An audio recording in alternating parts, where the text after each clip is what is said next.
এক একর জায়গা জুড়ে গড়ে ওঠা এই বাড়িটি এখন যেন এক টুকরো জার্মানি।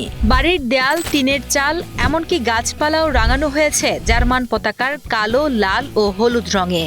জার্মান প্রবাসে থাকা নাটোরের ফুটবল প্রেমী সাগর কুলেন্তনুরের স্বপ্ন, আবেগ আর ভালোবাসার শিল্পরূপ হয়ে ওঠা এই বাড়িটি এখন বাড়াইগ্রাম উপজেলার অন্যতম দর্শনীয় আকর্ষণে পরিণত হয়েছে। বাংলাদেশের মাটিতে এক টুকরো জার্মান বাড়ি। আমার ছেলে যখন জার্মানিতে যায়, জার্মানি দেশকে সে ভালোবেসে ফেলছে। পরে এই ভালোবাসাকে কেন্দ্র করে তার এই আয়োজনটা করা। সে এখন চিন্তা করছে যে 26 সাল ফুটবল খেলা, বিশ্ব ফুটবল খেলা, সে জার্মানির পতাকা দিয়ে, জার্মানি কালার দিয়ে আমাদের এই পুরা বাড়িটা, তারপরে এই মাঠ সে জার্মানি কালার দিয়ে সে সাজাবে। তবে যাই হোক, তাই হয়েছে।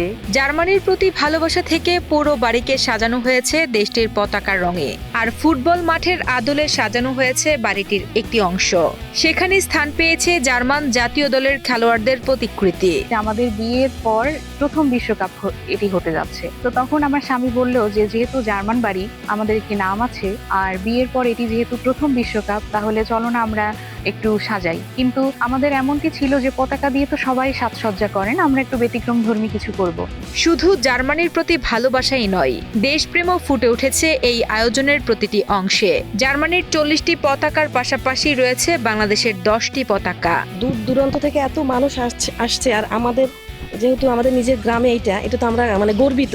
দূর দূরান্ত থেকে অনেক লোকজন আসে। আমি এলাকার নিয়ে আমরা অনেক গর্বিত যে তিনি বাইরের দেশে থাকা সত্ত্বেও আমাদের এলাকায় এরকম একটা পরিবেশ করছে। স্কুলে আসার সময় অনেক বন্ধু বান্ধবের থেকে শুনলাম যে এখানে একটা জার্মান বাড়ি নামের কিছু একটা আছে। তো আমি আমার বন্ধু অনুরোধ করে এখানে দেখার জন্য আসলাম।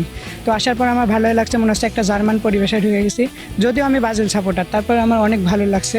সামাজিক যোগাযোগ মাধ্যমে ভাইরাল হওয়া এই ব্যতিক্রমী আয়োজন দেখতে প্রতিদিনই ভিড় করছেন দূর দূরান্ত থেকে আসা মানুষজন।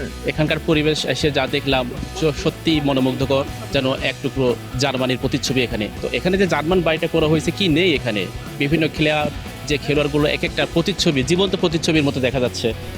রাজশাহী থেকে এই দৃশ্য দেখার জন্য এখানে উপস্থিত হয়েছি। এসে অনেক ভালো লাগছে, মনে হচ্ছে যে বাংলাদেশের বুকে এক টুকরো হচ্ছে জার্মানিতে এসে আমি স্পেন সাপোর্ট করি, তারপরে আসলাম দেখতে যে পরিবেশটা কেমন। তো আসার পরে খুব ভালো লাগলো। এখানে সুন্দর পরিবেশ, প্রত্যেকটা প্লেয়ারের অনেকের ছবি আছে।